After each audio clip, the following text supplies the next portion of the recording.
Bé, molt bona tarda.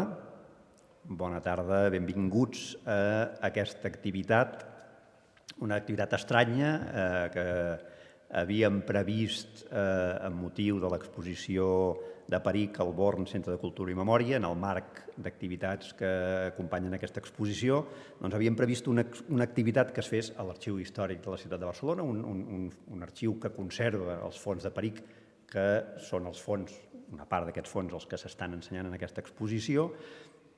Havíem previst una activitat, jo crec que era molt interessant, immersiva, descobrint racons de l'arxiu en el qual es conserven aquests fons, una cosa allò interactiva en la qual el públic pogués endinsar-se en llocs on no és habitual que el públic accedeixi, però bé, la situació no ha permès que això sigui possible i farem aquesta xerrada virtual, jo penso que sí, amb ponents de gran interès, mantenint el nivell del que ha estat aquest cicle que hem dedicat a Peric, recordant els 25 anys de la seva mort.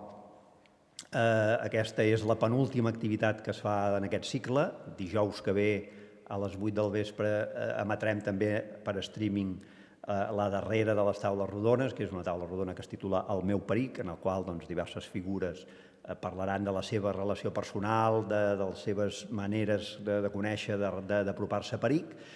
I avui el que farem en aquesta xerrada és Peric i companyia. Peric i companyia. Per què? Doncs perquè Peric, el fons de Peric que viu ja en els calaixos, en les lleixes de l'Arxiu Històric de la ciutat de Barcelona, resulta que està molt ben acompanyat. Per què? Perquè en aquest arxiu hi ha, a més dels dibuixos de Peric, a més del fons de Peric, hi ha uns altres fons que també tenen a veure amb el dibuix de premsa, amb el dibuix satíric, amb el dibuix de grans capçaleres de casa nostra.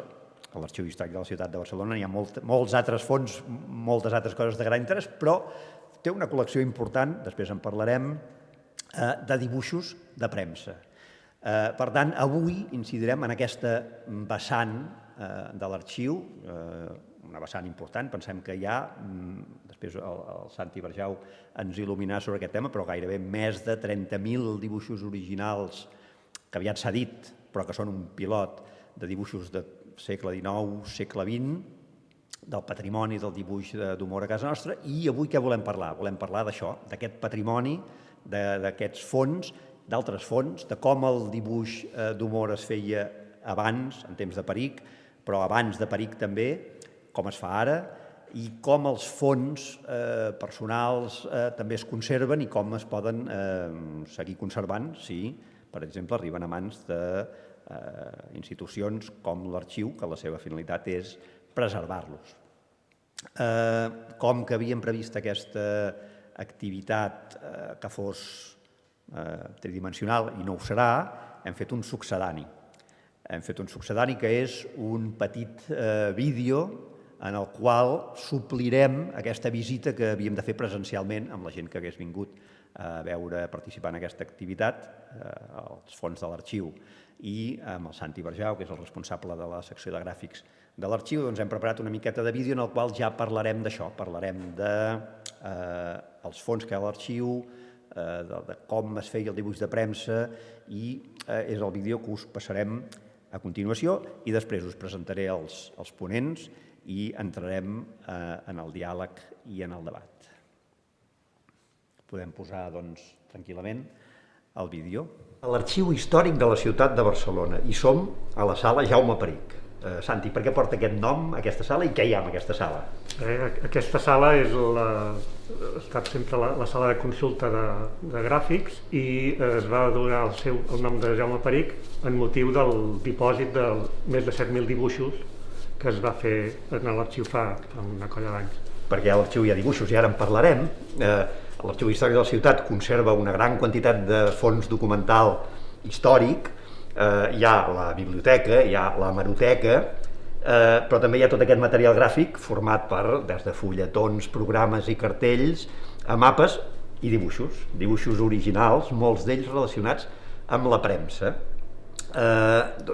Quins són els principals fons que tenim en l'Arxiu Històric de la ciutat que venen protagonitzats, diguéssim, pels dibuixos? Bé, l'arxiu es va anar especialitzant en el dibuix de premsa, tenint en compte que té la Hemeroteca de Barcelona, la més important, no? On hi ha quasi tota la premsa de la ciutat, i va semblar interessant doncs, també tenir aquests dibuixos originals conservats de les revistes serioses o satíriques de la ciutat. Alguns han arribat per donació dels mateixos autors o dels seus familiars, o alguns també han arribat a través de les empreses editores, de la revista que el feia, per exemple del Fons del Diari de Barcelona, o de l'Esquella de la Torratxa i la Campana de Gràcia, que són aquestes revistes tan importants, les de més llarga durada en català, i moltes altres. És veritat que, per sort, els editors, quan els dibuixants portaven els seus ninots per publicar en les revistes, no els tornaven als autors, sinó que se'ls quedaven, i així aquests fons que anaven acumulant dibuixos tant al Diari de Barcelona com a l'Esquella de la Torratxa, a la Campana de Gràcia, aquests milers de dibuixos que es anaven acumulant allà, quan aquestes editorials van acabar la seva vida, per sort van anar a parar una part, si més no, d'aquests fons a l'arxiu històric.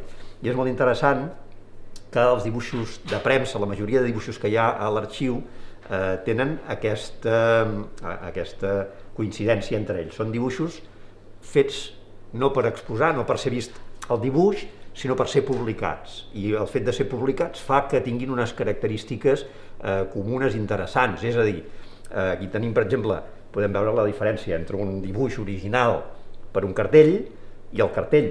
El que la gent coneix i el que la gent havia de veure era el cartell, no el dibuix original. Per això aquests dibuixos originals moltes vegades tenen anotacions, tenen indicacions de colors o de mides, o fins i tot textos escrits que després no s'han de traduir en el dibuix publicat, però sí que estan en el dibuix original, perquè era un dibuix, diguem-ne, utilitari, un dibuix que no tenia la finalitat de que fos vist, sinó que era una part del procés de la qual formen part totes les imatges que han de ser publicades en diaris, en revistes, en cartells, programes o qualsevol altra publicació.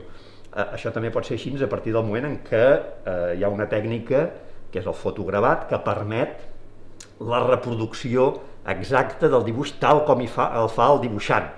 Però abans la premsa comptava amb altres mecanismes de reproducció que d'alguna manera havien de traduir el dibuix original del dibuixant, és a dir, amb aquest dibuix original, aquest cartell original, per exemple, el dibuix no existeix, perquè això és una litografia. I com es treballa la litografia? Doncs l'artista, en aquest cas, sobre la pedra litogràfica, dibuixava el que s'havia de reproduir i es feia el tiratge, i després la pedra es reutilitzava i el dibuix es perdia. Només tenia la vida del seu moment de producció. Per tant, de tots els dibuixos que estaven fets amb tècnica litogràfica, no se'n conserva el dibuix original, o com a molt es conserva algun esbós previ o preparatori que no coincideix exactament amb el definitiu. Altres dibuixos es feien amb altres procediments calcogràfics o xilogràfics, com en aquest cas, exacte, que era el dibuixant feia un dibuix original que després un engravador havia de traduir en una planxa de zinc, de coure o de fusta, com aquest cas.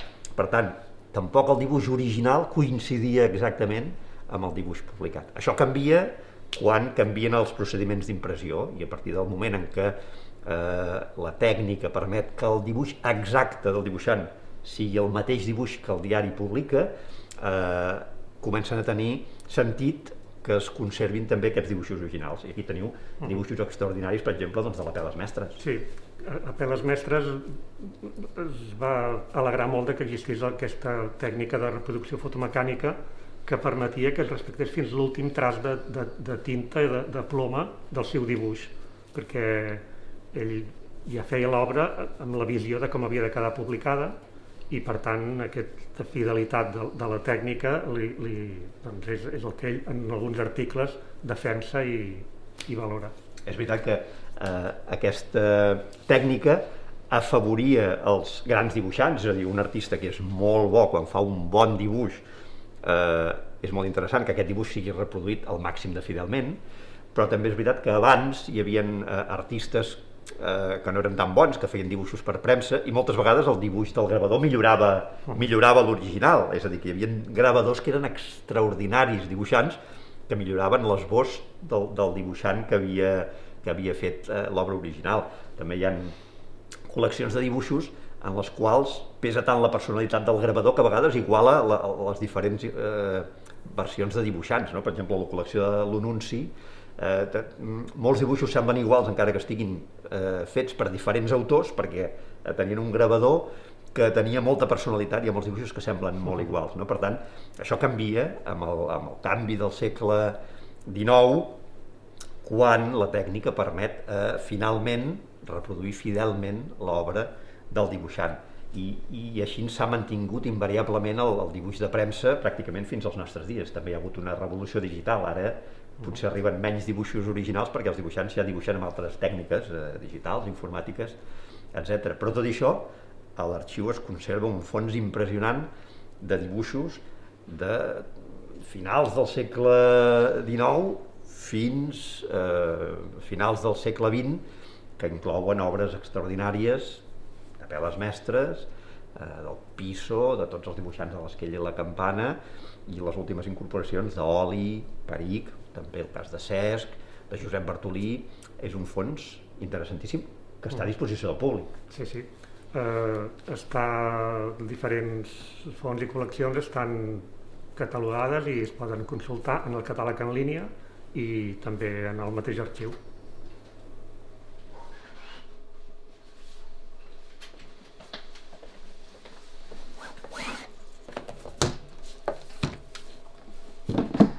Aquí tenim uns dibuixos del Perich. Fantàstic. Ara som al dipòsit, al cor de la sala de gràfics, no? Aquí és on hi ha tots els tresors gràfics de l'arxiu.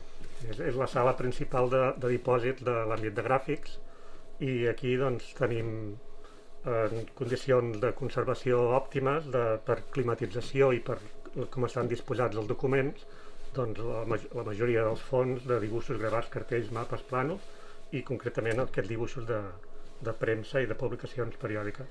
Val a dir que els dibuixos de premsa són un material molt delicat. És veritat que els seus autors, com hem explicat, els consideraven que eren una part d'un procés que havia de ser la publicació final, però a més moltes vegades els dibuixaven ells mateixos en papers de fins i tot mala qualitat o fins i tot retalls o trossos de papers que havien fet servir per altres coses, no? També hi ha aquestes anotacions o fins i tot hi ha aquestes indicacions que indiquen doncs, això, que aquestes zones pintades amb aquest llapis blau en realitat a l'hora d'imprimir-se doncs, havien d'anar amb un color diferent o havien d'anar amb una trama. Val la pena recordar que aquest material, que és bàsicament paper, llapis i tinta, és la configuració que l'humor gràfic ha tingut pràcticament al llarg de tot el segle XX, no? Tots els dibuixos d'humor gràfic, amb poques variacions, fan servir aquest format. Bé, perquè era molt adequat per la funció aquesta de reproduir.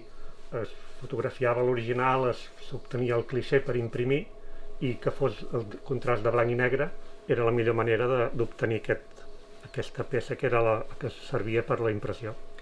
El que és interessant també és que en aquesta col·lecció de dibuixos originals es pot veure també no només la mà de l'autor, sinó també la incidència del moment, per exemple. Aquí tenim uns dibuixos d'en Cesc. Cesc va publicar al Diari de Barcelona en una època en què el periodisme estava controlat per la censura.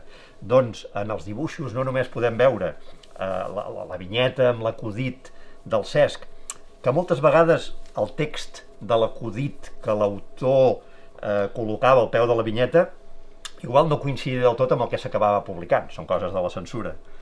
Però també es pot veure també doncs, que aquestes vinyetes tenen el segell de la Delegació del Ministerio de Información y Turismo, Delegació Provincial de Barcelona, conforme aquesta vinyeta estava autoritzada per la censura per publicar-se, o les anotacions amb això, les mides, el text o indicacions, per exemple, si el dibuixant l'entregava uns dies abans, doncs aquest és per publicar el martes dia 2, és a dir, que havia de coincidir exactament amb un dia perquè pel que fos la vinyeta referia amb la cosa d'aquell moment, no? Els dibuixos de premsa, en el fons, sempre estan condicionats per l'actualitat o per la realitat. I la gràcia és que amb el fons que hi ha en aquest arxiu es pot fer una panoràmica realment profunda del que ha estat l'humor gràfic en aquest país, perquè tenim els fons de l'Esquella i la Campana, que són de finals del segle XIX, en els quals hi ha un estil gràfic però també una manera de fer humor, fins a Botifarra, que és una revista dels anys 70, de la transició, en la qual ja es treballa amb mètodes diferents, hi ha collage, és un dibuix més expressionista, molt més exagerat, més virulent, però també veiem doncs, com treballa Perich o Cesc, o els dibuixants del Diari de Barcelona, tenim el fons de dibuixos del Diari de Barcelona, és a dir... Hi ha també Castanys, no?, de la Rada de Catalunya, o Bartolí també, els dibuixos dels camps de concentració. És a dir, en realitat, a l'arxiu es pot construir veritablement una panoràmica impressionant de l'evolució dels estils de dibuix que van en paral·lel a les necessitats històriques, però també acompanyats de les evolucions tècniques o dels avatars, diguéssim, de l'actualitat, no? L'Arxiu Històric de la Ciutat té tots els seus fons a disposició de la ciutadania, però qualsevol persona que vingui a consultar qualsevol document anirà a la sala de consulta. Hi ha moltes zones de l'arxiu que no poden ser visitades pel públic, i ara ens trobem també en una d'aquestes zones. On som ara mateix? Ens trobem al taller de restauració. Aquí es fan els tractaments necessaris perquè els documents puguin estar en les millors condicions i puguin perdurar el màxim de temps possible. De fet, en el cas que ens ocupa, que és el dibuix de premsa, el dibuix està fet sobre paper, que és un material bastant sensible. Sí, és un material que és sensible a la humitat, a la llum, per exemple, com aquests dibuixos d'aquí, que estan esgrogueïts perquè els hi ha tocat massa sol en el seu moment, i aquí el que es fa és, si tenen algun problema de conservació, s'ha de fer alguna reconstrucció o alguna neteja, o, per exemple, evitar que hi hagi fongs i aquestes patologies que tenen els papers, doncs aquí es tracten, i després aquí a l'arxiu es disposen amb el material més adequat, fundes de plàstic o paper de conservació sense acidesa que permet que el document, un cop ja estigui en les millors condicions, pugui durar molt més temps. És evident que, a més de la difusió, una de les més importants tasques de l'arxiu és la conservació, no? La conservació en el millor estat possible, en les millors condicions possibles de tot el material. I val la pena dir doncs, que molts dels dibuixos de premsa que han arribat aquí no arriben sempre en les millors condicions, precisament perquè moltes vegades han estat emmagatzemats durant molt temps, dècades o més temps, en llocs amb humitats o plegats o en males condicions. Per tant, un cop arriben aquí, és veritat que necessiten aquest procés de posar-ho en bones condicions. També és veritat que la tinta amb la qual està dibuixada molta d'aquesta obra per ser publicada també varia segons les èpoques, és a dir... Sí, els dibuixos més antics segurament es feien amb tinta xinesa de bona qualitat i aquí veiem uns negres molt rotunds i molt ben conservats, no? En canvi hi ha dibuixos més recents, per exemple de les dècades dels 70, 80, del mateix del Perich o d'altres dibuixants d'oli, que estan fets amb retoladors que són més sensibles a la llum i s'han degradat més i no es conserven amb tanta nitidesa i amb tanta qualitat. Sí, és a dir, que paradoxalment es conserven pitjor dibuixos que són dels anys 70 i 80 que no pas dibuixos de fa més d'un segle, no? Però clar, la tasca de l'arxiu precisament és intentar aturar aquesta degradació i intentar també, a través de la digitalització, per exemple, que quedi constància de ara mateix com estan aquests documents i posar-los a l'abast de tota persona que els necessiti consultar. Sí. De mica en mica anem digitalitzant els fons i els anem penjant el catàleg en línia perquè es puguin consultar també des de casa. Bé, després d'aquest vídeo, que hauria d'haver suplí la visita presencial que teníem preparada pels racons més interessants de l'arxiu històric, ho hem fet de forma virtual, doncs passem a la conversa. Conversa amb gent realment interessant. Tenim Josep Maria Cadena, un periodista, crític d'art, a banda d'haver desenvolupat una llarga carrera periodística en algunes de les principals capçaleres d'aquest país, ha treballat sempre en la recuperació de la memòria dels dibuixants i de capçaleres, sobretot catalanes. Actualment està treballant en una obra monumental que analitza un a un tots els dibuixos publicats a la revista Cucut i els va agrupant per volums que publica dedicats a cadascun dels autors. Ja porta els volums de Lopiso, Junceda, Smith, Llaveries, APA, i està treballant ja en els de Cornet, que són 5 volums, els de Cornet només, els altres una bestiesa, però ell va fent. Doncs és un dels principals especialistes de casa nostra en el que és premsa satírica i dibuix i una de les veus més autoritzades d'aquesta matèria. Tenim també Julià Guillamont, periodista i escriptor, crític literari, té també una llarga trajectòria en diverses capçaleres com a crític literari i com a assagista també. És una persona que ha comissariat exposicions fonamentals dedicades a gent com Perucho, Palau i Fabra, Quim Monzó, i per la seva obra ha estat reconegut en premis com el Ciutat de Barcelona o el Premi Crítica Serra d'Or. Actualment és a càrrec de l'any Perucho, amb exposicions que es poden veure en diferents punts, diferents actes, també afectada per la pandèmia, diguéssim, aquest any, però ens ofereix un recordatori molt important de l'obra i la figura de Perucho. Tenim també Santi Barjau, doctor en Història de l'Art i responsable de l'àmbit de gràfics de l'Arxiu Històric de la Ciutat de Barcelona, és a dir, que ell juga a casa, està en terreny conegut aquí, és la persona que s'encarrega de custodiar els documents que tenen la culpa que avui estiguem aquí. Tots els documents de Peric i tots aquests dibuixos i molts altres documents que estan en els fons de la ciutat. Havíem de tenir també la presència de la Teresa Ferrer, professora i una gran especialista en premsa, però un inconvenient d'última hora no ho ha fet possible, però de tota manera jo em sembla que el nivell aquí és excepcional i començarem donant veu al Julià. El Julià ha tingut contacte amb fons personals d'autors com Joan Perucho, com Palau i Fabra, tots els de la gent de l'exili, que és uns fons realment interessants perquè s'han salvat, d'alguna manera, han salvat la catalanitat fora, quan aquí la catalanitat no estava del tot ben conservada, com si diguéssim. Aleshores, la seva visió és molt interessant en el sentit de com està el món de la preservació dels fons, quina és la teva experiència, com veus aquest panorama? Bé, bona tarda. Jo m'havia fet la llista de les vegades que he parlat d'humor gràfic en projectes meus, no? I me'n surten 10. O sigui que dec ser com el recordman d'un no especialista que hagi tractat l'humor gràfic, no?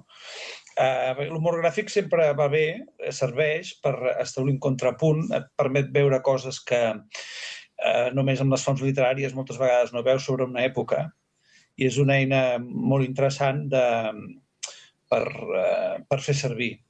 I malauradament la font principal sempre són les publicacions publicades, les revistes publicades, perquè el que són els originals és la meva experiència és que és complicat de trobar els originals i de poder fer servir originals. Depèn molt d'un atzar absolutament aleatori. Avanço, va. Aleshores, depèn d'un atzar absolutament incontrolable. És a dir, tu trobes una cosa, és com fer arqueologia. O sigui, fas un forat i trobes una cosa i aquella cosa no saps.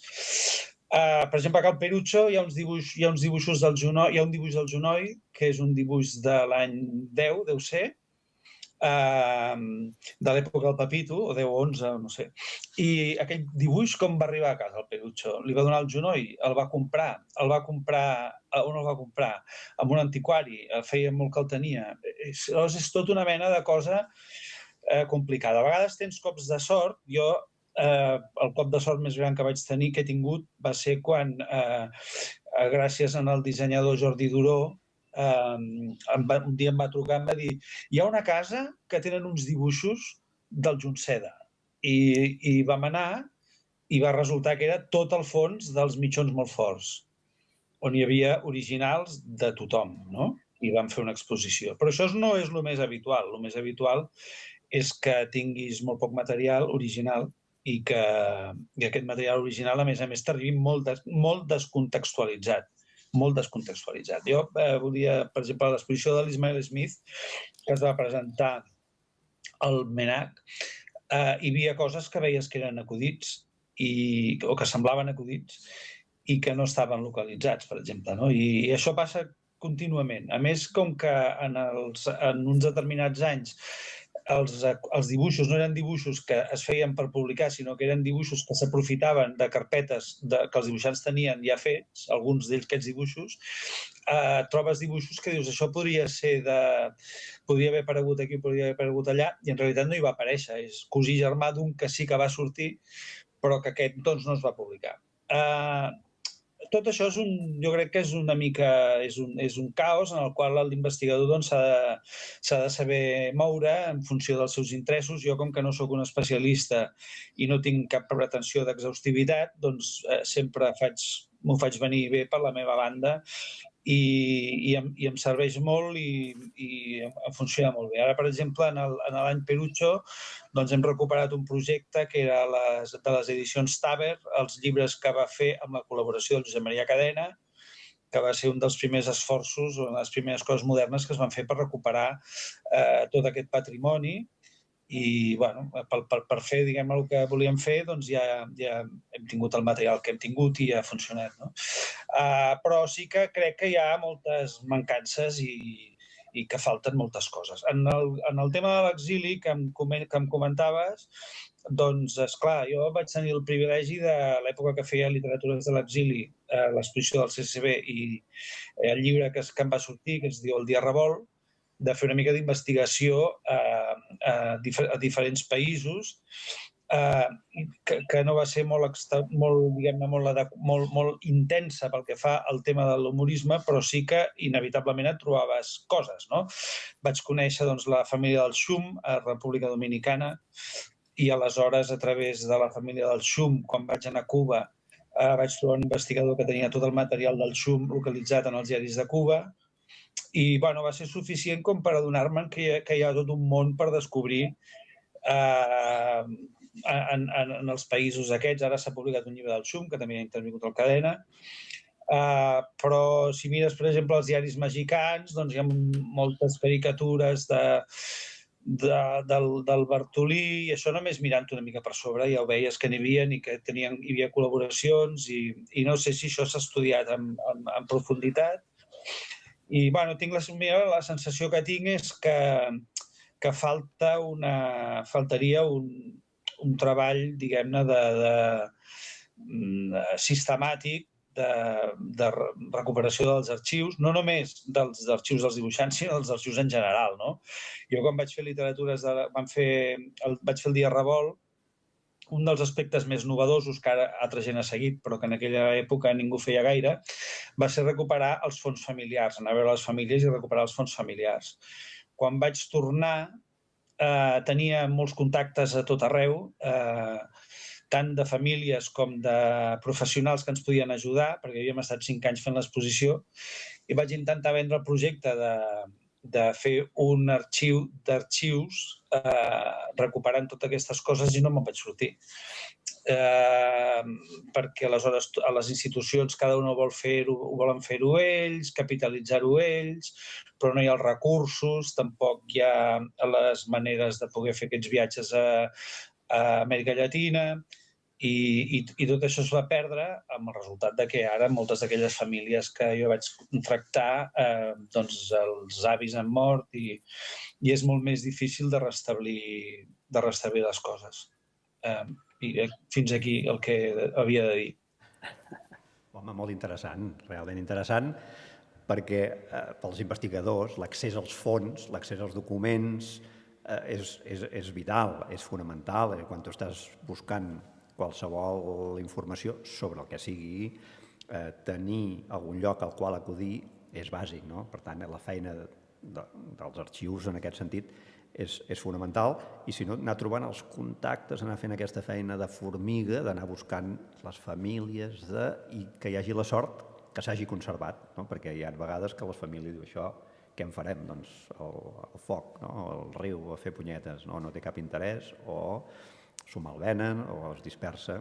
Jo crec que anem molt tard. O sigui que quan jo em vaig posar a fer-ho de l'exili ja era tard, i era l'any 2005, però encara vaig trobar molts fills i vaig tenir la sort que era un moment de vaques grasses i era una exposició que hi va entrar al Ministeri de Madrid i aleshores es van poder fer moltes coses que ara serien impensables.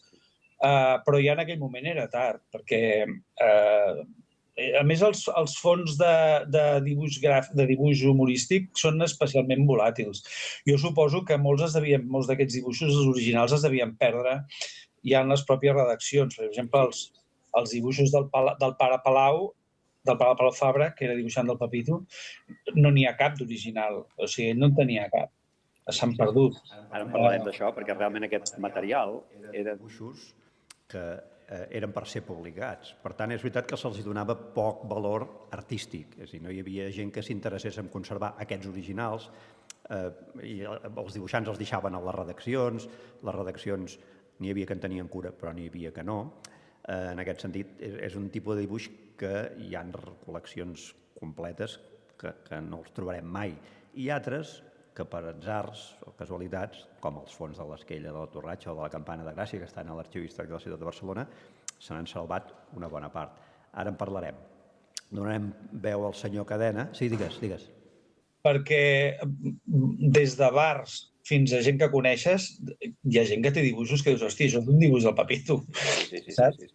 I te'ls trobes per atzar, però estaria bé, com es fa, per exemple, amb les obres dels artistes, tenir una mica d'inventari de quines coses hi ha en el col·leccionisme privat i en el món de les galeries. És veritat que seria idea fonamental. El senyor Cadena, Josep Maria Cadena, doncs no només ha escrit sobre tots els dibuixants, sobre totes les capçaleres. De fet, ja ell, al Diari de Barcelona, tenia una secció mítica, que era Gente de Pluma i Lápiz, en el qual anava biografiant com una gota malaia, anava acumulant coneixement sobre antics dibuixants, antigues capçaleres, també nous dibuixants i nous de l'any 60, però nous dibuixants i noves capçaleres, i segueix en aquesta batalla. A més, és el biògraf de Peric, és a dir, el llibre més complet sobre Peric, l'ha escrit ell. Per tant, què ens explica el senyor Cadena? Bé, podem explicar tantes coses que no acabaríem mai. No, jo crec que el que vull dir del Julià Guillamont té molt encert sobre els arxius i tal qual. Moltes coses s'han perdut perquè sí que el dibuix el feien els dibuixants a casa seva, el portaven a la redacció ho mirava l'encarregat de posar-lo en pàgina, o el redactor en cap. Vull dir, doncs, el temps que jo vaig conèixer, el redactor en cap s'ho mirava per veure si allò ho autoritzaria la censura. Vull dir, doncs, i llavors s'enviava censura. Després es tornava, en fi, amb el segell que autoritzava o amb un traç vermell que deia que ho prohibia. I llavors aquests dibuixos, alguns es perdien, però, per exemple, al Diari de Barcelona es van guardar tots els dibuixos del Cesc des del començament en què ell va intervenir. Els dibuixos també, per exemple, del Peric, també els va guardar ell mateix perquè li tornaven i ell anava fent una selecció. Això també, altres dibuixos. Dius, escolti, és que al passat, a l'Esquella de la Torratxa, n'hi ha molts. No hi són tots, però n'hi ha moltíssims. I per què? perquè l'editor de l'Esquella de la Torratxa i de la Campana de Gràcia, per exemple, que era el mateix editor, el López Bernagosi o el López Ventura, que era el seu fill, guardaven cada número en carpetes. I quan es va liquidar la llibreria, aquestes carpetes van anar totes a unes taules que es van muntar a la plaça Reial, on es venien els dibuixos per les mides. Llavors, per les mides o per la importància del dibuixant. El dibuixant que costava més era el Ricardo Piso, perquè feia unes visions de Barcelona, de les senyoretes també una mica entretingudes, que entretenien amb algú, no s'entretenien gaire. Llavors també això va haver-hi senyors com el senyor Agell, que en va comprar molts, i llavors aquests van anar després cap a l'arxiu, perquè l'Ajuntament de Barcelona es va preocupar d'obtenir aquests dibuixos. I això ha anat seguint, després, ara hi ha una gran tradició, per exemple, amb dibuixos del Cesc, que els té a l'arxiu, en dibuixos del mateix Peric, que el Peric té una vida, diríem, molt concentrada, perquè només de dibuixar són 30 anys. Són des de la llei de premsa del Fraga Iribarne, la premsa i publicitat pública, que suprimia la censura, que va ser en 1966, fins a l'any 1995, que el Peric va morir. Són 30 anys. Ara, aquests 30 anys van ser fecundíssims perquè ell va ser un home abocat dia a dia a dibuixar per les revistes i pels diaris. I a més, crec que és important perquè és el que va marcar realment un canvi de generació. Anteriorment hi havia la censura aquesta la va trencar bastant el Cesc, amb els seus dibuixos, però esclar, tenien a sobre l'espasa, no de Damocles, l'espasa de la justícia, que no era cega, sinó que aixecava la vena que li envoltaven els ulls i que es anava a carregar-se a qui fos com fos, perquè ara el que es preguntava és, jo que vaig treballar al Diari de Barcelona, és si feies una cosa una mica difícil, el redactor en cap li passava, Tomás Hernández, li passava a l'Enrique del Castillo, i l'Enrique del Castillo em cridava i em deia, oiga, Cadena, esto que ha escrito usted es así. Claro, don Enrique, sí, es así, porque a mí me lo han contado en el ayuntamiento, personas que lo han vivido y esto está ocurriendo de esta manera. Claro, es que esto es complicado porque ahora lo hemos de mandar a censura. La conversa era molt agradable, però s'estava explicant que allò no podia tirar. I al final acabava dient una cosa que jo sempre li he agraït. Bueno, lo mandaremos a censura. I si censura lo prueba, se publica. Clar, clavat, perquè llavors hi havia la gran avantatge, perquè jo ja jugava amb les cartes una mica marcades, de que tot eren temes de l'Ajuntament. I la censura deixava passar els temes de l'Ajuntament i el que no deixava passar eren els temes de l'alta política del franquisme. Esclar, llavors deia que s'entretenga la gent. El senyor Peric no anava a entretenir la gent, anava a aixecar consciències, a crear problemàtiques molt segures. Per què? Perquè ell, que va començar tard relativament, havia acabat ja la mili, ja era el moment que en comptes de treballar a la Renfe o així, va anar a voler dibuixar a casa seva i col·locar els dibuixos. Però era tard perquè la censura encara existia, o havia existit fins a llavors. I llavors ell intenta col·locar els seus dibuixos i els seus dibuixos tenen tot el ressò per la gent, perquè en aquells moments qui feia els dibuixos era el dibuixant, qui inventava les històries era el dibuixant, però qui les entenia era el públic, perquè les coses s'explicaven moltes vegades d'amagatotis. És a dir, el senyor Carpanta de l'Escobar és la gana que hi havia.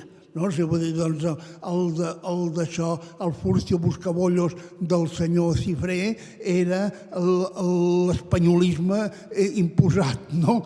El Zipizape, també de l'Escobar, no? Era, vull dir, doncs, l'imperialisme dels pares, no? Que Don Pantuflo representava tots els pares que volien portar els fills drets. Bé, tot això el senyor Peric ho sabia. El senyor Peric havia passat pels col·legis en què et feien posar de genolls perquè havies dit una paraula que no calia, no? O perquè calia castigar. A mi em van castigar bastant, això és a part. La qüestió és que el senyor Peric també coneixia allò que t'obligaven a anar a missa. Jo vaig de dilluns a dissabtes anava a missa cada matí, no? Durant molts anys. Ara, els diumenges, com tenien feina els capellans a l'església de Nuestra Senyora del Sagrado Corazón, deien, ya iréis con los padres. Los padres no eren ells, no? No vull dir, eren els de casa. No sé, vull dir, va. La qüestió és que el senyor Peric va saber-li donar la volta. Va saber crear un dibuix que semblava molt fàcil, però que no ho era tant, no? Un dibuix molt de línia, i unes frases tallants, unes frases que resumien les coses sense que se sapigués.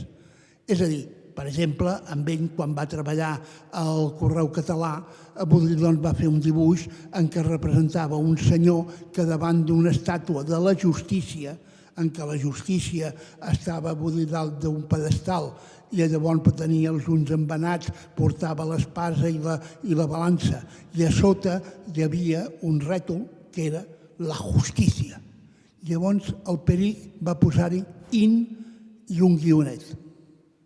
I llavors li diuen, es que, oiga, que usted ha escrito aquí, diu, sí, porque la justicia es muy in.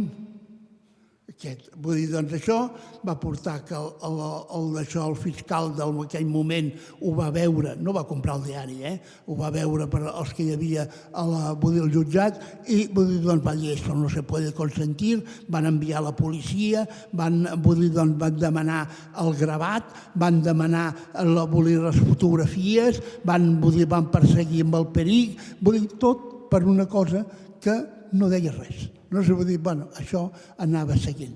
I això va ensenyar no a dibuixar, no a pensar, sinó a llançar-se més enfora tota una sèrie de persones. I d'això va créixer, revistes com podrien ser El Hermano Lobo, el Por Favor, la Codornit també va intentar, que era la gran revista, però ja li havia passat el temps. I llavors per això el Peric, al meu entendre i a l'entendre de molts, és un home molt representatiu del que va ser el canvi en la societat barcelonina i també espanyola en general. És molt interessant aquest anàlisi de la figura de Peric i realment és interessant també lligar-ho, el vincle que ha fet, amb altres figures, és a dir, cada època té el seu Peric, diguem-ne, el seu dibuixant, que realment incideix en la societat d'alguna manera i que força d'alguna manera els límits de la censura. Aquesta censura que durant el franquisme era evident i estava personalitzada en la delegació del Ministeri d'Informació i Turisme, mentre vostè parlava per pantalla s'han pogut veure algunes d'aquestes imatges del CESC que es conserven a l'arxiu històric i algunes d'elles porten encara el segell que autoritzava la seva publicació, però totes les publicacions, excepte els últims, posa-li 30 anys, que s'han fet els darrers 200 anys, han viscut d'una manera o altra sotmeses a la censura. També el Cucut, també l'Esquella, també el Pepito van viure la censura. Sí, però era diferent. Hi havia partits polítics. És a dir, el Cucut neix perquè els senyors de la Lliga, vull dir que s'han constituït i ja tenen la veu de Catalunya, diuen, escolti, nosaltres hem de lluitar amb els republicans. I els republicans tenen dues revistes que són molt importants i que es venen molt. Diu, però és que la gent no sap llegir. no? Sí, però hi ha senyors que els hi llegeixen els acudits. No? Hi ha un dibuix del Josep Lluís Pellicer publicat a la Campana de Gràcia, diu l'arribada de la campana al poble, i es veu el cafè de les esquerres, perquè llavors als pobles hi havia el cafè de les dretes i el cafè de les esquerres, no? El cafè de les esquerres amb un senyor que té la Campana de Gràcia a la mà, l'està llegint i l'estan envoltant tota una sèrie de treballadors, no? És a dir, la gent volia la llibertat. I la llibertat, després ja esclar, la gent ja sabia llegir, no? Però de vegades no sabia entendre. I altres vegades també estava marcat per la por. És a dir, el senyor Cesc dibuixa el Diari de Barcelona perquè fan un canvi i llavors ell havia fet una exposició a una galeria del Passeig de Gràcia, no? I llavors la va visitar el senyor Alberto del Castillo Iurrita, que era, a més de catedràtic de la universitat, el crític d'art del Diari de Barcelona. Y me dijo, hombre, está bien estos dibujos. ¿Quién es este Cesc? Hombre, es el hijo de Libori. De Libori. Sí, porque él se llama Vila, lo que pasa que, Cesc, sí, claro, Francisco, ¿no? Oiga, no sé, van així, que me venga a ver. I llavors el contracte perquè faci els dibuixos.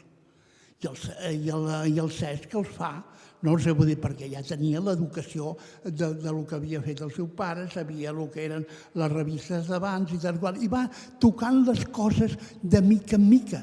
No sé, però amb molta prudència, perquè li diuen, oiga, que no nos suspendan la edición, que no nos obliguen a quitar su dibujo. No sé, perquè esclar, la cosa anava així. I llavors resultava que el Diari de Barcelona era més avançat que La Vanguardia, perquè a La Vanguardia hi havia el Montanyola, un gran dibuixant, un gran humorista, un gran personatge, però que estava marcat per les circumstàncies. I després el Diari de Barcelona hi va entrar-hi el Cerón.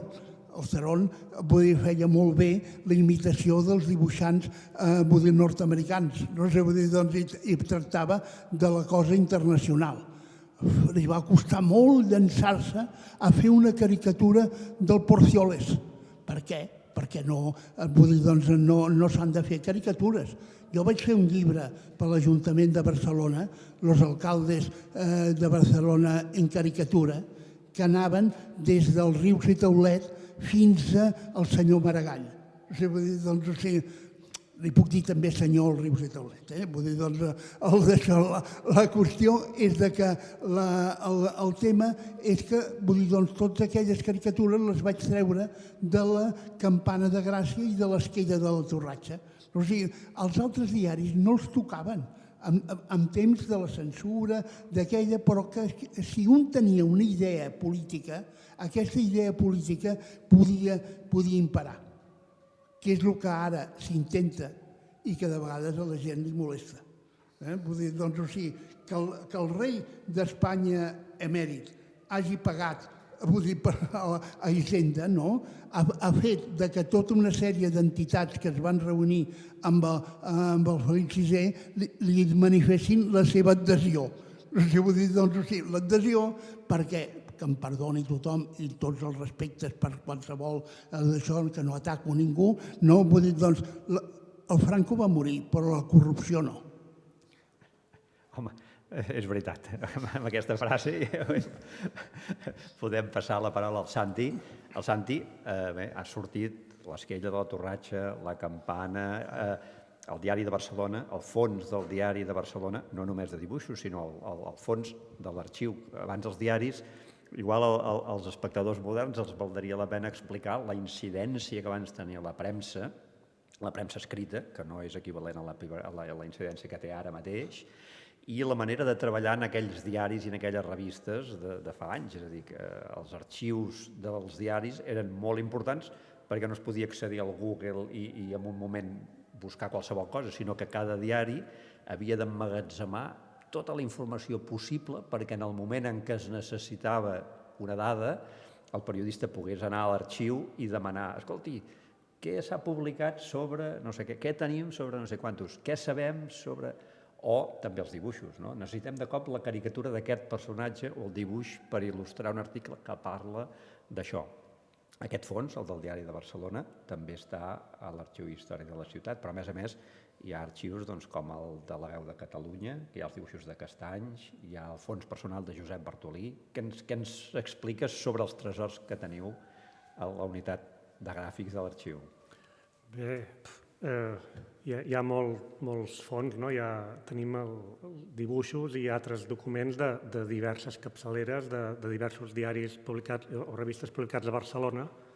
Per exemple, del Diari de Barcelona, com deies, ens interessa en aquest cas els dibuixos que ara s'han comentat, de Cesc, de Cerón, però també de molts altres dibuixants. Però és cert que també hi havia aquest fons documental que es conserva, i també de fotografies, no?, que eren d'agència. Tot aquest fons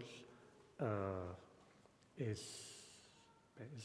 part del que ens ha arribat quan l'Ajuntament de Barcelona es fa càrrec de la capçalera del Diari de Barcelona.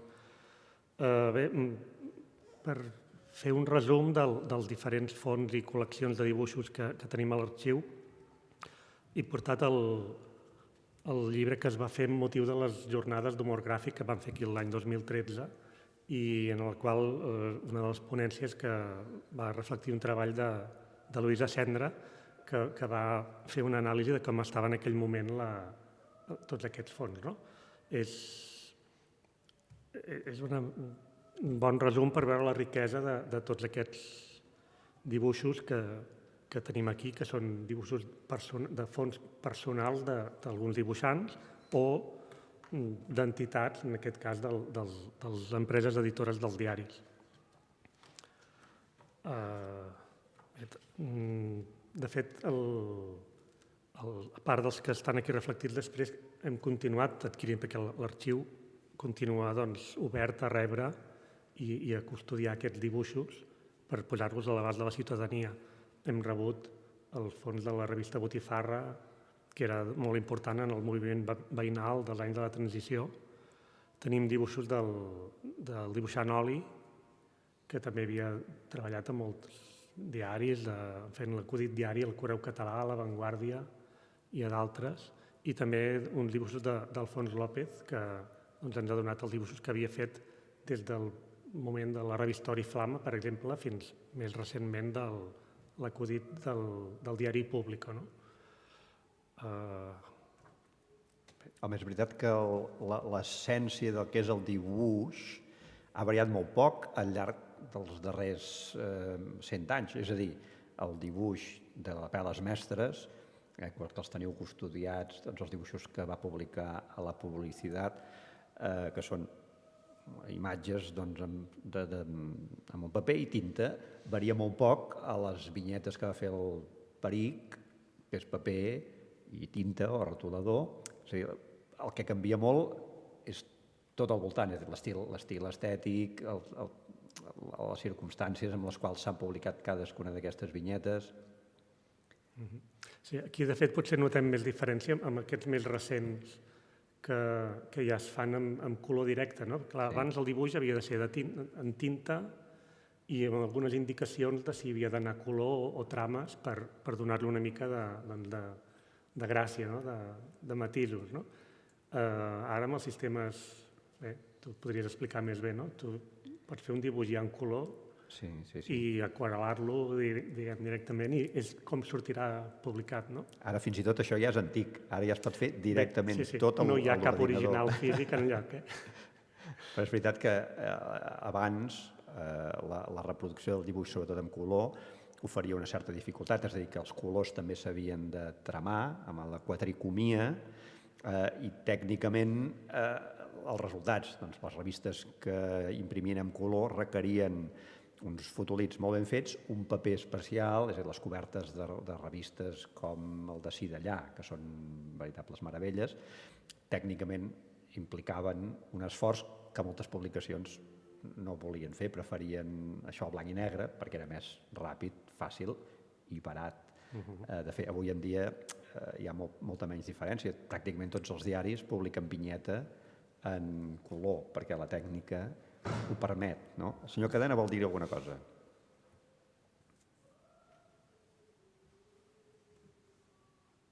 Ho has explicat molt bé, però encara a la Peles Mestres no era el dibuix en ploma sobre el paper. Ell venia de les planxes litogràfiques, que un senyor de la impremta li portava la planxa litogràfica a casa seva, ell dibuixava sobre ella, no?, i després es portava cap a l'impremta. És a dir, la cosa és així. Després, vull dir, tots hem vist, i vull dir, doncs el Barjau n'haurà tocat molts d'això, dibuixos de revistes que es feien en color, que les pàgines dibuixades amb tinta xinesa i sobre paper de barba es dona la volta i es veuen els colors que s'han de posar. Vull dir, perquè per darrere el dibuixant posava els colors, només com a indicació. És a dir, ha canviat tota de tal manera que actualment persones com, no sé, el José Luis Martín, que és un home que ha treballat molt, vull dir, amb la premsa humorística, amb el Jueves i d'això, ell fa un acudit diari a La Vanguardia. I aquest és un tema normalment econòmic, no? Bé, ell es fa un ordenador. Jo l'he vist fer-ho, vull dir doncs que té la pantalla davant i té un ordenador davant en què hi ha tota una sèrie de signes i indiquen, vull dir, el gruix de la tinta que s'ha de sortir, els colors que s'hi han de posar. Això és una meravella. Ara l'original no existeix. L'original ara són milers d'originals, no sé, amb el tiratge de La Vanguardia. En realitat hem tornat al sistema d'abans, és a dir, quan es feia la pedra litogràfica, l'original no existia perquè es dibuixava sobre pedra. De fet, a la Peles Mestres hi ha un article del Roca i Roca a la campana de Gràcia d'algun aniversari, quan feien els 1000 números o els 2000, que explica que fins i tot quan s'anava d'excursió a la Peles Mestres a Suïssa a pujar muntanyes, els enviava les pedres i feia el dibuix a la pedra i li tornaven la pedra amb el dibuixet corresponent. Home, perquè per allò era un progrés, no? Hi ha un acudit, vull dir, molt divertit amb un almanac de l'esquella de la Torratxa, no?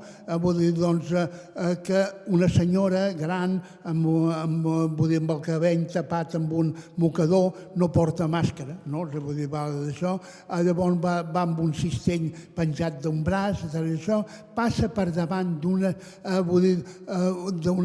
botiga que posa fotolitos i hi ha un nen allà que és un aprenent, que està vetllant un fotolito que rep la llum del sol, perquè llavors no hi havia electricitat, i que llavors es va gravant. I diu, nen, què fas aquí? Diu, fotolitos, diu, fes el que vulguis, però parla bé. Aquest és el buit. Doncs que no. No sé si el Julià s'està mirant amb cara de molt interès, si vols dir alguna cosa. Aquí tenim el problema tècnic, que nosaltres, ells no et senten, tu no ens veus, però bueno, sí. Bueno, però us estimo. Però el públic ho veu tot i ho sent tot, o sigui que... Bueno, doncs endavant. Tot s'ha de fer pel públic, no? Com si fos un artista d'aquestes de revista. Digues, Julià. No, jo la part tècnica... Jo el que crec és que la tècnica sempre ha anat per davant de les possibilitats de l'home, però l'home ha tingut la gran força de saber-ho agafar i encara superar.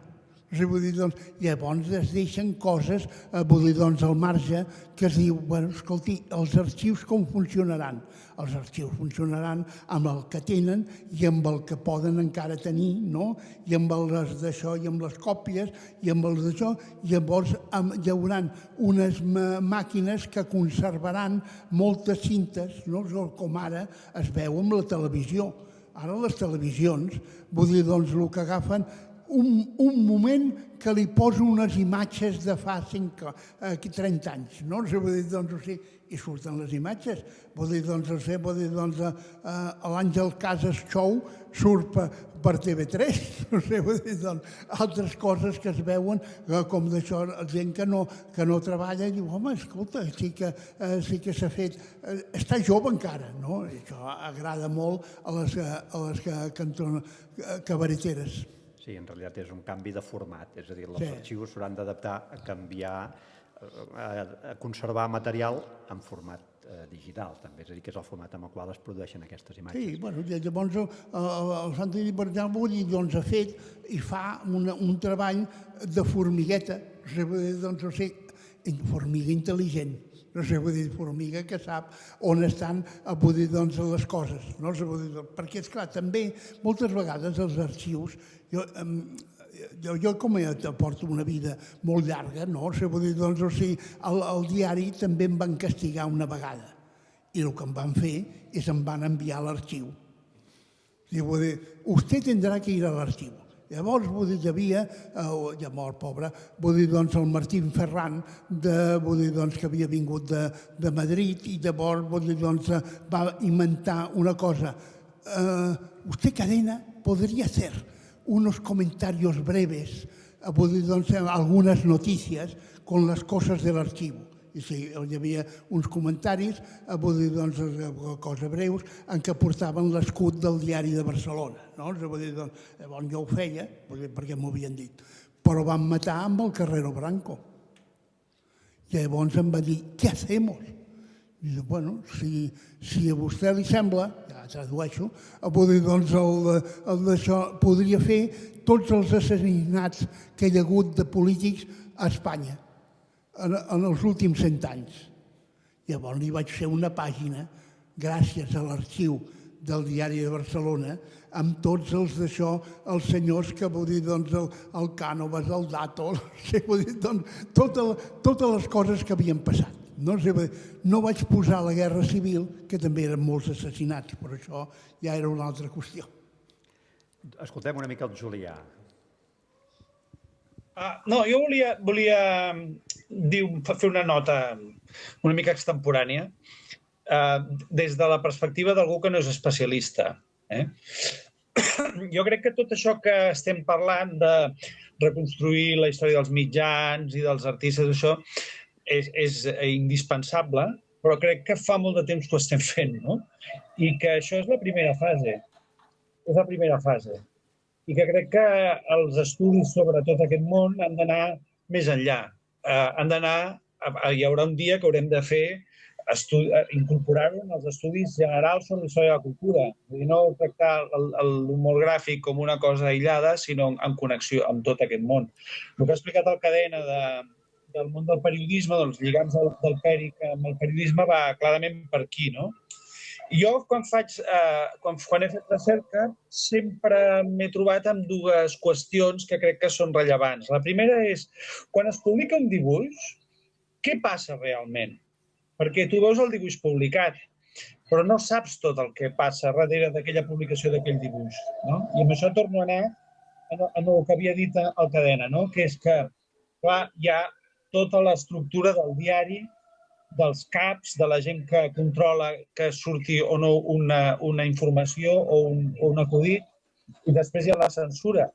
És a dir, tu pots veure un dibuix i aquell dibuix et pot fer prendre l'equivocada lectura que allò és un símptoma d'obertura i, en canvi, és una excepció dintre d'un context general. O sigui, jo crec que hi ha molts temes de context que són rellevants i que s'han de veure, no? I l'altre és una experiència personal, que és que jo em van encarregar una exposició sobre el Patufet, m'ho va encarregar el Plàcid García Planas, em va encarregar una exposició sobre el Patufet dels anys de la guerra.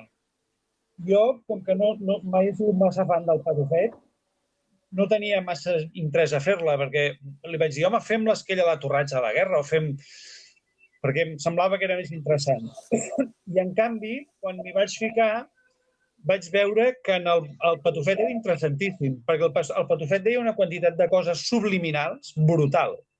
brutal, sobre la gana, sobre les possessions de la rereguarda, sobre coses personals dels dibuixants.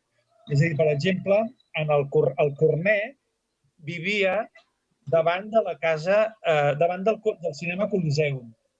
I quan va caure la bomba del Coliseum, la bomba aquella del camió de Trilita famosa, la casa li va anar a terra. I, esclar, ell no podia dir res en els seus acudits d'això, no? D'això no se'n va parlar, perquè era un tema que passava per censura i passava per... estava filtrat, naturalment, no? Però, en canvi, quan havies llegit les memòries del Cornet, veies que de cop en els seus acudits apareixia el campanar de Tiana. I era perquè, naturalment, la casa del Cornet havia anat a parar a terra i ell havia hagut d'anar a Tiana a viure. És clar, tot aquest món de lo, diguem-ne, submergit en els dibuixos, i els dibuixos diuen moltes més coses de les que veus a primera vista, moltes més. I jo crec que aquesta és la gran feina que tenim els investigadors, és a dir, omplir de sentit aquests dibuixos més enllà de la història del periodisme. En aquest sentit, és veritat que és molt important tenir clar que darrere de cada cosa que es publica hi ha un per què. És a dir, hi ha una història, no només de cada dibuix, sinó de cada article. És a dir, aquell dibuix es publica i es publica, doncs, igual en l'arxiu hi ha mostres de dibuixos que tenen un peu i quan el compares amb el dibuix publicat diu una altra cosa. Llavors, on hi ha hagut el canvi? Hi ha sigut un canvi consensuat amb el dibuixant o no? Aquell dibuix estava pensat perquè es publiqués en una data concreta i ha passat una cosa... És a dir, hi ha una intrahistòria que a vegades és molt difícil d'escatir, no? Perquè, a més, això és una cosa que un diari es fa cada dia, és un esforç immens que es fa cada dia i l'endemà, escolti, tornem-hi, no? Per tant, s'ha d'anar... Digues.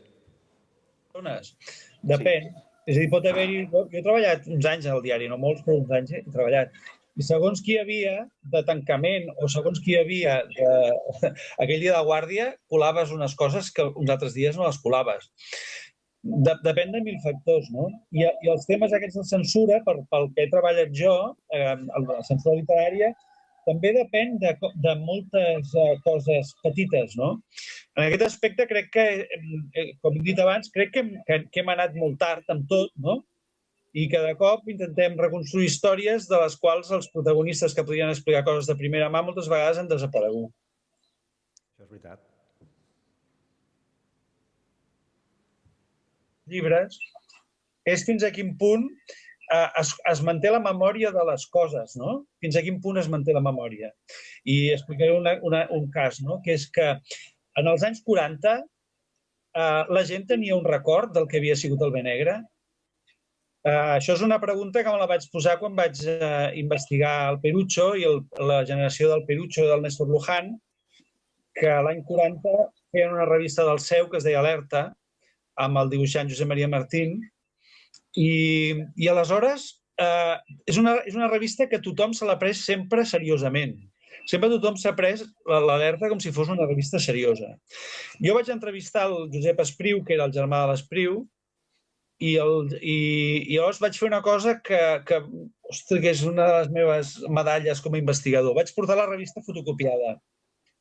I quan ell es va deixar anar una mica, li vaig començar a treure pàgines de la revista. Llavors va haver un moment sublim que en una pàgina que hi havia un acudit, hi havia una informació contra els tramvies, perquè tal com ha dit el Cadena, el que no es podia dir contra el Franco es podia dir contra l'Ajuntament, i llavors hi havia una sèrie de reportatges sobre els tramvies. Llavors el germà de l'Espriu em va dir: aquesta noia que fa veure que és una entrevistada era la minyona que teníem a casa nostra. I llavors vaig veure que tot era una conya, que tot allò que tothom s'estava llegint seriosament era una broma. I aleshores em vaig adonar que l'Espriu volia fer el Benegre. Volia fer un Benegre falangista, perquè era una revista del seu, i vaig intentar buscar. La qüestió era, i aquesta gent sabien el que era el Benegre? Això com es pot saber si el Perucho havia llegit el Benegre, o si el Luján havia llegit el Benegre, o si el Benegre era un referent per aquesta gent que feien aquesta revista als anys 40, no? I aleshores vaig trobar una carta del Martín en què escrivia passi-ho bé, i el bé era el bé del bé negre. Per tant, hi havia hagut transmissió. Hi havia hagut una transmissió de la cultura d'abans de la guerra,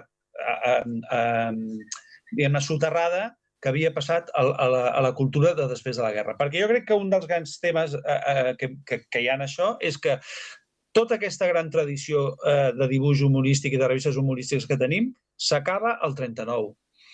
I aleshores hi ha un tall, no? Hi ha un tall. I és el que d'aquest tall encara ens estem recuperant ara gràcies als estudis del Cadena, gràcies a les publicacions que hi havia hagut del Pelucho abans. És a dir, aquest tall ha sigut molt profund i ha tallat molt la tradició. Jo no sé, en el cas del Pèric, vosaltres que el coneixeu més, si en el cas del Pèric hi havia coneixement i consciència d'aquesta tradició de la qual estem parlant. Doncs aquesta és qüestió clau, perquè precisament a l'exposició també es planteja aquesta continuïtat no existeix, és a dir, Peric veu de les revistes infantils de la seva època, del TVO i de les revistes que es publicaven en aquell moment, però realment ell no té consciència de l'existència de l'Esquella, de la Torratxa, del Bé Negre, fins que ell ja és un humorista format, interessat en el tema. Ell, la seva influència com a dibuixant, rep molta més influència de dibuixants estrangers, de dibuixants francesos, de Ciné, de Bosch, Chaval, de Steinberg, dibuixants americans que publicaven a la Codorniz o a Don José, les revistes d'humor que en aquell moment es publicaven. Aquests influeixen veritablement en Peric i en tota la seva generació. Hi va Òscar, tots els dibuixants de la transició i els actuals. És a dir, la tradició del dibuix satíric actual veu més d'influències de premsa francesa i de premsa americana que de la tradició autòctona, perquè és una tradició que es coneix quan el dibuixant ja té el seu estil format, i el Cadena ens aprofundirà més en aquest concepte. El Peric descobreix tota la premsa de fora de Barcelona, fora d'Espanya, quan comença a treballar a Editorial Bruguera, perquè Editorial Bruguera tenia la tendència a conèixer l'humor europeu i americà, perquè les seves exportacions a Amèrica, les seves exportacions per a Espanya i pel reste d'Europa, eren importants. I llavors ell es sent influenciat per això, igual que els seus amics, que per exemple allí coneix amb l'Oli i amb el Turnes. I els tres van a veure el director de la Solidaritat Nacional, la Soli, perquè ja hi ha lleis de premsa, i llavors li ofereixen uns dibuixos que es comencen a publicar, els acudits, sin censura i con humor.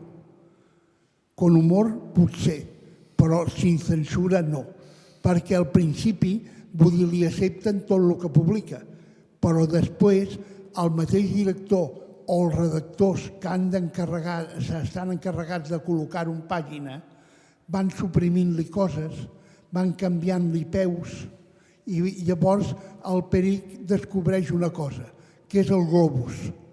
Llavors diu, posaré tots els personatges en què parlen entre ells, o diuen coses, però cap peu. No sé, perquè el peu li podien canviar, i va pensar que la lletra no, però tot el cansava. Llavors se'n va anar al Correu Català. El Correu Català encara també va trobar millor obertura, i encara que era un diari carlí i un diari catòlic, allí va començar a fer el seu opus, el seu gran llibre de presentació. Llavors, hi ha un moviment, home, la Passoli ja volia, el Correu ja vol, el Diari de Barcelona ja fa coses, no sé, el tal i qual, llavors La Vanguardia, ja en temps de l'Horacio Sáenz Guerrero, el crida perquè dibuixi, perquè faci un acudit diari. I el senyor Peric va fent l'acudit diari, però es dona compte que amb un acudit sol no hi pot anar, perquè moltes vegades li rebutgen i n'ha de fer un altre. I es presentava amb una carpeta amb 4 o 5 dibuixos perquè li escollissin. Llavors ell té un acudit al cap del temps en què es presenta amb el braç dret alçat davant de l'avantguàrdia, no? Si vull dir, doncs, gent que va entregar dibuixos. No és que l'avantguàrdia fos falangista, no és que l'avantguàrdia fos, vull dir, doncs, de molt del règim, però no era el suficient del règim per no buscar-se problemes. Llavors sabien aquesta cosa tan difícil que ha tingut la premsa, vull dir, a Espanya, parlo ja de Catalunya, que s'ha de guanyar la vida sola, però no li deixen fer el que vol el públic. Llavors el públic moltes vegades diu és que aquest diari té por. És que com tenia tanta gent la por aquesta, perquè molta gent diu, home, vull dir, a la feina no puc dir el que jo voldria pensar. O jo vull dir, doncs, sí, el meu pare portava la camisa de falange, però jo no l'he portat mai, Jo he anat sempre en camisa blanca. Llavors, esclar, tot això, vull dir, han passat anys, però no han passat els suficients. I aquest és el problema, i perdoneu que us expliqui, del senyor Martín Villa, que el qual encara persegueixen. I sabeu per què el persegueixen? Perquè no s'ha mort. Perquè tots els altres havien fet moltíssim més. Vull dir, tots els altres no havien volgut atendre a la nova democràcia que venia. I per això s'expliquen coses que de vegades la gent es sorprèn, que diu, home, diu el senyor Felipe González, el senyor, vull dir, doncs, el Convergència, que quan han fet cartes a favor del Martín Villa. Home, perquè amb ell van arribar a acords, no?, que ens semblaven més avançats en aquell moment i en aquelles circumstàncies a el que oferien altres. No sé, doncs, perquè la por, l'assetjament, la por, la revolta existia molt propera. Ara ja es diu que és cosa de jubilats. Tenim uns 10 minutets com a molt, no sé si podem fer una última roda d'intervencions o si tenim alguna consulta del públic que ens digui alguna cosa que vulgui que li contestem. Sí, més que preguntes tenim felicitacions per tots vosaltres. La Cira Domènech ens diu que és molt interessant, ens felicita també per l'exposició de Peric, humor intel·ligent, ens diu que li va encantar i també parla, arran de l'exposició del Julià, de la magnífica exposició que es va fer sobre Patufet. La vaig veure 3 vegades. Era excepcional. I la Mercè Lázaro elogia la prodigiosa memòria del senyor Cadena i el Galderic Domènech ens diu que és un diàleg d'allò més bo, que se'ns felicita per l'esforç i perquè tot està molt ben trebat, amb ponents de primer ordre i un plaer poder participar. Però pregunta no en tenim cap, o sigui que si voleu cloure amb una... Doncs fem una última ronda de cloenda, molt curta. Comences tu, Santi. Perquè jugues a casa, no? Bé, doncs, també, no sé, més que res convidar a que es pugui disfrutar i consultar els fons que tenim a l'arxiu, que per això els tenim conservats i els anem treballant i els anem catalogant i bé, anem creixent en aquest sentit i bé, és un fons que encara és susceptible de molts aprofitaments i que convidem a tothom que pugui aprofitar-los i donar-los més vida i més coneixement a partir d'aquest fons. A més, hi ha una cosa que jo vull dir, i que sóc el defensor més aferrissat que hi ha això, que és no només dels fons que conserveu, o sigui, el fet de poder accedir als dibuixos originals, que això és excepcional, però ja només la hemeroteca, el fet d'accedir a qualsevol cosa que s'hagi publicat a l'hemeroteca de Barcelona és una meravella. I el fet de poder-hi accedir des de casa en pijama, és a dir, això de l'hemeroteca en línia. Jo entenc que, clar, l'arxiu no poder comptar les persones que us venen a vosaltres a mirar els diaris, us baixa, l'Ajuntament diu, és que si no us ve ningú, però escolta, estem tots a casa mirant com bojos que es publicava l'any 39. No sé si el senyor Cadena vol dir l'última cosa. Jo voldria agrair a les persones que han participat, vull dir, doncs, que els seus elogis, perquè mai quedem satisfets dels elogis, no? Vull dir, doncs, sempre en volem més, no? Però sí que, però voldria indicar una cosa, que s'ha de ser actual. Miren, ara hi ha per televisió uns anuncis del tenista Nadal, que hi ha un nen que li diu jo voldria ser com tu. I llavors el Nadal li diu per què vols ser com jo? No has de ser com jo, has de ser com tu mateix i has d'aconseguir, vull dir, més coses que he aconseguit jo. Això és el progrés. Que les noves generacions, a les quals no ens van donar res quan vam tenir tanta censura, vam tenir tanta persecució, vam tenir tantes negatives, no van poder obrir un camí. No era el camí ben ample que necessitava la gent. Llavors la gent ha de ser per ella mateixa el que anar omplint això i ser elles per poder ser millors. Gràcies. Moltes gràcies. I Julià, si vols dir unes últimes coses. Sí, jo m'havia apuntat dues actualitzacions, dos, diguem-ne, connexions del món actual amb el món periodístic d'aquests anys, no? I una cosa era, els dibuixants del Pepito, la majoria eren artistes que, a més, dibuixaven en el Pepito, de l'època bona, no? No eren professionals del dibuix. I ara, una mica és el que passa, per exemple, amb l'humor del Polònia. Són actors que ells han estudiat a l'Institut del Teatre i fan d'actors, i a més fan aquest humorisme televisiu. I això em fa riure, em fa gràcia, perquè és el mateix sistema, no? És el mateix sistema. Tants anys després, és el mateix sistema, no? Aquesta duplicitat entre l'activitat professional d'actor o d'artista en els anys 10 i l'activitat subsidiària o complementària, que és aquesta de l'humor, no? L'humor com un afegit d'una activitat artística principal. Aquesta és la primera. I l'altra és, jo pensava, quan preparava aquesta intervenció, pensava, com definiries el peric? O sigui, quina mena de figura seria el peric? Jo havia pensat que estava entre un senyor que fa pintades, no? Que pinta al carrer, no? Entre un cantautor de protesta i un periodista d'investigació. Jo crec que té aquests tres aspectes, no?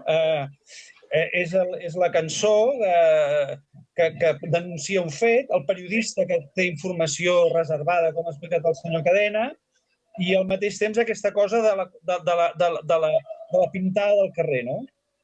I aleshores ho comparava amb el personatge del Guillem Xifré de l'Home Ruc, no? Que és aquest personatge en el qual s'identificava com a dibuixant, que era l'home ruc, que era en un món on hi ha unes lleis que no les entens, t'has convertit en un senyor que va rebent cops de l'un i de l'altre, no? I això també em fa pensar en de quina manera s'ha devaluat o s'ha posat en perill la llibertat i l'autonomia dels periodistes i dels humoristes gràfics. Aquest canvi de l'home d'acció, que seria el peric, a l'home, diguem-ne, bastonejat, que és l'home ruc del Guillem Xifré. El negoci com ho veus? Home, és un tema complicat, eh? Podríem estar una altra hora donant voltes sobre això, però és veritat que una de les principals preocupacions del peric sempre va ser també aquesta llibertat d'expressió, és a dir, aquesta lluita per poder dir el que un creu que ha de dir.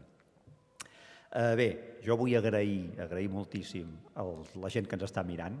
És una llàstima que no hagueu pogut estar aquí, que no haguem fet l'acte com estava previst. Vull agrair als ponents, al senyor Cadena, al Santi, molt especialment al Julià, l'esforç que has fet per estar amb nosaltres.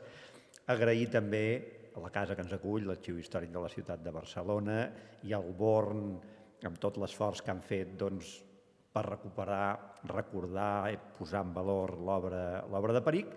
I vull emplaçar-vos, si això d'avui us ha mitjanament agradat, doncs la setmana que ve, dijous, més o menys a aquesta hora, tornem-hi. Hi ha el darrer acte, el meu Peric, també retransmès en streaming pels canals corresponents. Si heu trobat això, vol dir que trobareu l'enllaç en la propera xerrada. I de debò, doncs, moltíssimes gràcies, acomiadem l'acte i esperem que quan tot això de les mascaretes i la pandèmia i el vídeo i el virus i tot plegat s'acabi, puguem fer coses presencials i ens puguem endinsar als fons de l'arxiu, als llocs recòndits i amagats, i puguem veure aquests documents i els puguem tocar amb els guants que toca, però que els puguem tocar de veritat i puguem muntar una cosa en la qual la gent pugui fer una cosa que no es pot fer, que és anar al cor del fons, a veure els fons i ensumar aquell paper recremat. Moltíssimes gràcies i fins la setmana que ve.